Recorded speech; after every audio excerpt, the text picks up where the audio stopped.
Hello students, next topic is relation between electric field intensity and potential. दोनों का relation कढ़ांगे।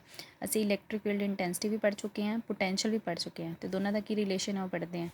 और यह question किस तरह पेपर के विच आंदा है, to prove the electric field is the negative gradient of electric potential as it is. इस तरह ही क्वेश्चन जोड़ा है थोड़ा पा देंगे ने E is equal to minus d V by d x नू प्रूव करो।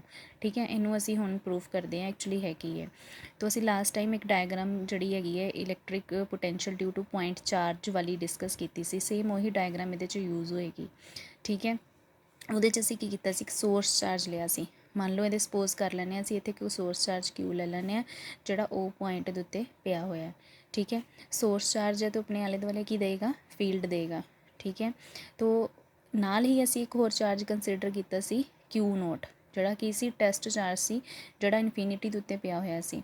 ठीक है, हुण असी ये टेस्ट चार्ज नूं किधर लैके आना है, पॉइंट पी दे उत्ते लैके आना है। तो उत्थे असी इस पॉइंट पी दे उत्ते की कैलकुलेट करांगे, इलैक्ट्रोस्टैटिक पोटेंशियल कैलकुलेट करांगे। ठीक है, ओ तो लैके पी तक दा जिहड़ा डिस्टेंस हैगा वो आर है। ठीक है, हुण असी की करते हैं, इनिशियली इनफिनिटी टू किसी एन पॉइंट के उत्ते पहुँचते हैं। हुण सपोज कर लो टेस्ट चार्ज एन पॉइंट के उत्ते पहुँच गया, असी जाना कित्थे है, पॉइंट पी दे उत्ते।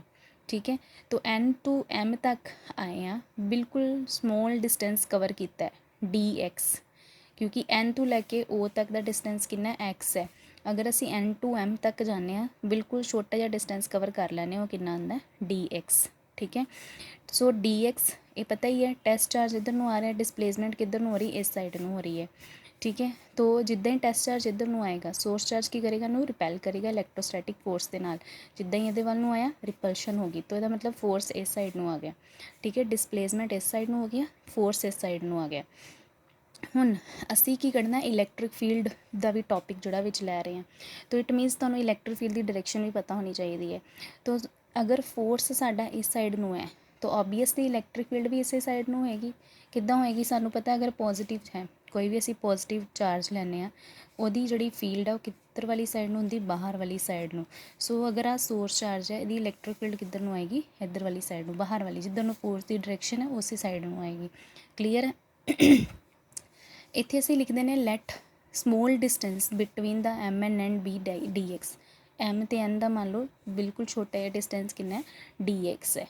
ठीक है, लास्ट टाइम असी एफ और डी एक्स का एंगल देखा सी, इस टाइम असी ई और डी एक्स का एंगल देखांगे। की देखांगे, ई और डी एक्स का। फोर्स भी साडा इस डायरैक्शन नूं है, इलैक्ट्रिक फील्ड भी साडी इस डायरैक्शन नूं है। तो एंगल की आएगा, इलैक्ट्रिक फील्ड इस साइड नूं आ गई, डिस्प्लेसमेंट इस साइड नूं हो रही है, तो दोनों का एंगल की आ गया, theta is equal to 180 degree.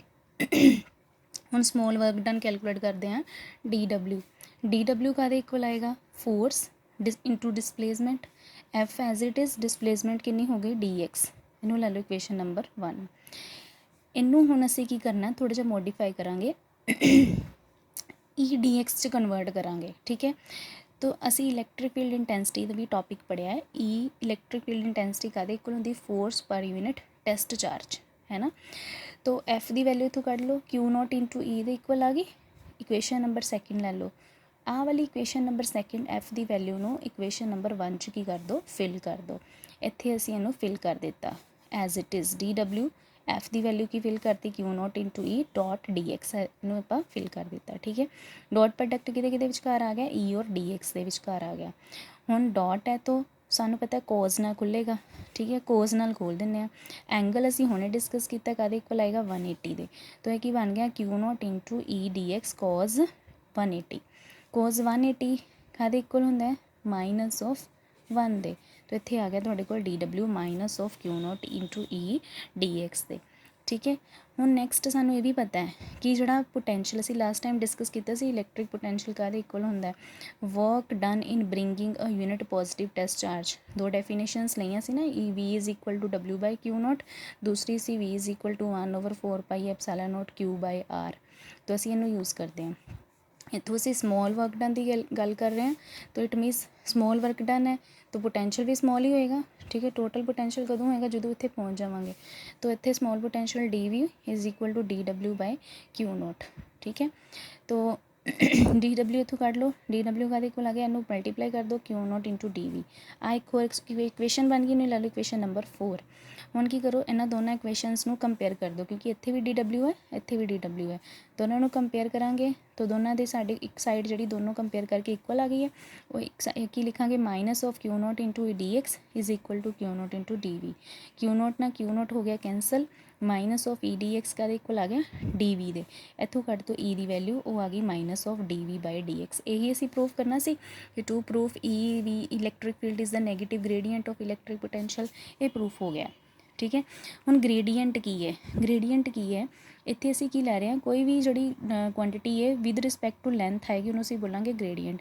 Potential ਦੀ ਗੱਲ ਕਰ ਰਹੇ ਹਾਂ, ਪੋਟੈਂਸ਼ੀਅਲ ਚੇਂਜ ਹੋ ਰਿਹਾ ਵਿਦ ਰਿਸਪੈਕਟ ਟੂ ਲੈਂਥ, ਤੇ ਉਹਨੂੰ ਕੀ ਬੋਲਾਂਗੇ, ਪੋਟੈਂਸ਼ੀਅਲ ਗ੍ਰੇਡੀਐਂਟ। ਠੀਕ ਹੈ, ਤੋ ਇਹ ਬਣ ਗਿਆ ਤੁਹਾਡੇ ਕੋਲ ਪੋਟੈਂਸ਼ੀਅਲ ਗ੍ਰੇਡੀਐਂਟ। ਹੁਣ ਨੈਗੇਟਿਵ ਸਾਈਨ ਆ ਰਿਹਾ, ਨੈਗੇਟਿਵ ਸਾਈਨ ਕੀ ਹੈ ਸਮਝੋ, ਇਹ ਕਾਹਦੇ ਇਕੁਅਲ ਆ ਰਿਹਾ, minus of DV by DX ਦਾ। ਇਹਦਾ ਮਤਲਬ ਇਲੈਕਟ੍ਰਿਕ ਫੀਲਡ ਦੀ ਡਾਇਰੈਕਸ਼ਨ ਦੇ ਨਾਲ ਪੋਟੈਂਸ਼ੀਅਲ ਕੀ ਕਰ ਰਿਹਾ, ਡਿਕਰੀਜ਼ ਕਰ ਰਿਹਾ। ਠੀਕ ਹੈ, ਇਹ ਅਸੀਂ ਪਹਿਲੇ ਵੀ ਡਿਸਕਸ ਕੀਤਾ ਸੀ ਕਿ ਮੰਨ ਲਓ ਸਾਡੇ ਕੋਲ ਕੋਈ ਚਾਰਜ ਹੈ, ਸੋਰਸ ਚਾਰਜ ਹੈ Q, ਇੱਥੇ ਪੁਆਇੰਟ A ਹੈ, ਆਹ ਪੁਆਇੰਟ ਕੋਈ B ਹੈ। ਠੀਕ ਹੈ, तो असी B टू A आना है, तो B टू A आवांगे तो इत्थे की होएगा, सानू वर्क डन ज़्यादा करना पेगा, इत्थे पोटेंशियल भी की होएगा, ऑबवियसली ज़्यादा होएगा। ठीक है, तो इत्थे पोटेंशियल घट होएगा क्योंकि इत्थे काम घट करना पै रहा, इत्थे फील्ड ज़्यादा है ना। तो जिद्दां ही असी ਇੱਥੇ ਪਹੁੰਚਦੇ ਹਾਂ, ਇੱਥੇ ਸਾਨੂੰ ਪੋਟੈਂਸ਼ੀਅਲ ਜ਼ਿਆਦਾ ਹੈ। ਇਟ ਮੀਨਸ ਜਿੱਦਾਂ ਜਿੱਦਾਂ ਆਪਾਂ ਚਾਰਜ ਤੋਂ ਦੂਰ ਹੋਈ ਜਾ ਰਹੇ ਹਾਂ, ਪੋਟੈਂਸ਼ੀਅਲ ਕੀ ਕਰੀ ਜਾ ਰਿਹਾ, ਘਟੀ ਜਾ ਰਿਹਾ ਹੈ ਨਾ। ਇਸ ਚਾਰਜ ਤੋਂ ਇੱਥੇ ਪੋਟੈਂਸ਼ੀਅਲ ਜ਼ਿਆਦਾ, ਇੱਥੇ ਘੱਟ ਹੈ, ਇੱਥੇ ਹੋਰ ਘੱਟ ਹੋਏਗਾ, ਇੱਥੇ ਹੋਰ ਘੱਟ ਹੋਏਗਾ। ਠੀਕ ਹੈ, तो जिद्दां जिद्दां नेड़े नेड़े जाई जा रहा है उत्थे ज़्यादा होई जा रहा है। तो it मीनस direction of electric field की डायरेक्शन है पॉजिटिव है, तो इलैक्ट्रिक फील्ड की डायरेक्शन किधर नूं, इधर वाली साइड नूं। तो with the direction of electric field जिहड़ा पोटेंशियल की कर रहा है, घट रहा है। जिधर नूं इलैक्ट्रिक फील्ड की डायरेक्शन है उधर नूं पोटेंशियल की करता पिया, घट रहा है। ठीक है, सो इत्थों असीं 3 मेन पॉइंट्स जिहड़े आ वो क्लीयर कर लैंदे आ। तो फर्स्ट है the change of the potential with the distance is called potential gradient. So potential gradient समझ आ गया होएगा कि जो पोटेंशियल चेंज होंदा है विद रिस्पैक्ट टू डिस्टेंस के नाल उन्होंने असीं की बोलते हैं, potential gradient. Negative sign shows that the potential decreases in the direction of electric field. Direction of electric field, जिधर नूं इलैक्ट्रिक फील्ड की डायरेक्शन है उधर जिधर जिधर नूं इलैक्ट्रिक फील्ड की डायरेक्शन है जाई जा रहे हैं, पोटेंशियल की करी जा रहा है, लगातार डिक्रीज़ करी जा रहा है, यही दस रहा हो। यूनिट्स की आ जाएंगे, E इज़ इक्वल टू, हम इत्थों यूनिट्स निकाल लो, V है तो पोटेंशियल के यूनिट्स आप पढ़े सी वोल्ट होंगे ने, DX है, DX के यूनिट्स के होंगे ने मीटर, तो ये की बन गए वोल्ट पर मीटर। ठीक है, सो वेरी इंपॉर्टेंट टॉपिक है और है भी बहुत ईजी है, सो इन्हों अच्छी तरह ना कर लो। ठीक है, दैट्स इट।